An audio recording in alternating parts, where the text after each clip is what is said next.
All right, guys. So the Wolves are signing Kuminga. I'm getting to this like a couple hours late, but I wasn't home. So I'll just say first, as far as like how much money Kuminga could have made up to this point in his career, depending on what deals he turned down or whatever, I don't really feel like getting into all that stuff. I just want to talk about the basketball fit here, where it could be a bit of a sink or swim moment for Kuminga. I mean, yeah, he's still young. He's still going to be athletic, but once you have a reputation as a guy who is just not as easy to acclimate into a situation, which he already has that because of how it went with the Warriors, whether you approve of how Steve Kerr and the Warriors organization handled that entire situation, that's his reputation, right? So now he goes to a Wolves team that does have a bit of an infrastructure that he can just hopefully fit into, right? Because defensively, he's got Jaden and Gobert. And then offensively, he's got LaMelo and Ant to create stuff for him. And of course, the Wolves, while I'm hoping that LaMelo can create an environment that has more drive and kicks and skip passes and hit ahead passes and whatever, I don't think they're going to have the read and react to get off the ball real quick and then relocate or set a screen or whatever stuff to the degree that the Warriors did. And of course, that was a big clashing thing. And so hopefully on offense, it's as simple as Kuminga can be in the corner, he can be on the wing, whatever.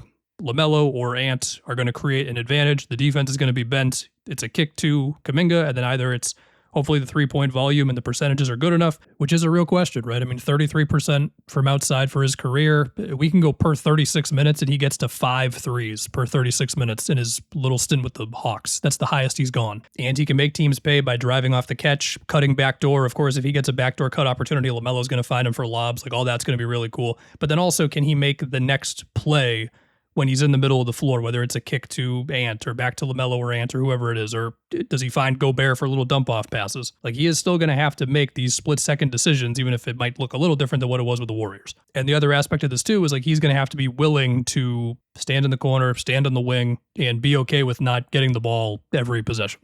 And then defensively, the first thing I would hope is that Jaden and Gobert's mentality can just really rub off in the good way on Kuminga. I mean, the Warriors were already like a defensive-minded team, and they had their gripes with Kuminga where, you know, just like team defense stuff, right? Can you like help in the paint and then get a good closeout? Can you recognize in a split second that, let's say it's LaMelo gets beat on the ball, and because of how we're aligned, like you're the guy who's going to be sliding down to help, you know what I mean? Now, the one thing with the Wolves is because they have Gobert, they have not needed to be as heavy of a help defense team as some other teams. Like for years now, the Wolves have been not like the very bottom, but towards the bottom in opponent 3-point corner attempts per game, which I think is a pretty good number to determine like what teams are rotating heavy and which ones are not rotating as much, right? If Kuminga is not asked to have to rotate as heavily as often as if it was a different team, then I think that can help him. He's still going to have to make plays as a team defender. And of course, he has the athleticism to be a defensive playmaker, but it's the IQ, it's the consistency possession to possession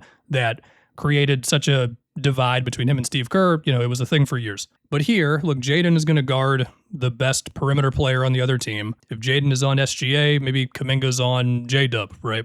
Of course, depends on like how much responsibility on the ball are you giving Ant. And I guess how often does Chris Finch want Kuminga to be guarding like a quicker, smaller guard? But if Kuminga is fully locked in defensively and you can create this switchability between Ant and Jaden and Kuminga with Gobert waiting in the back end, that could be a lot to deal with for ball handlers, but there's a reason Kuminga's on his third team and not so many seasons. I'm also assuming that Kuminga's the starting 4 in this scenario, okay? If things go real bad, he could fall out of the starting spot, I understand. And so we'll see if Kuminga's up for it. I mean, I know the Lakers were also rumored here. I think if he went to the Lakers, not saying this definitely would have happened, but I think it would have been more possible to see Kuminga guarding the best player on the opposing team, whereas again, here, Jaden make it a little easier for him. But this goes into another aspect of this Wolves thing, which is, look, for the intensity that Jaden and Gobert and the whole team, I mean, Ant's like the way that he gutted it out on basically one leg, for as intense as they could get, we know what it was in the regular season last year. Now, maybe Julius Randle just dragged the vibes down. You know, Nas is also gone and he was there for a while. Anyway, I'm taking a minute to get to this.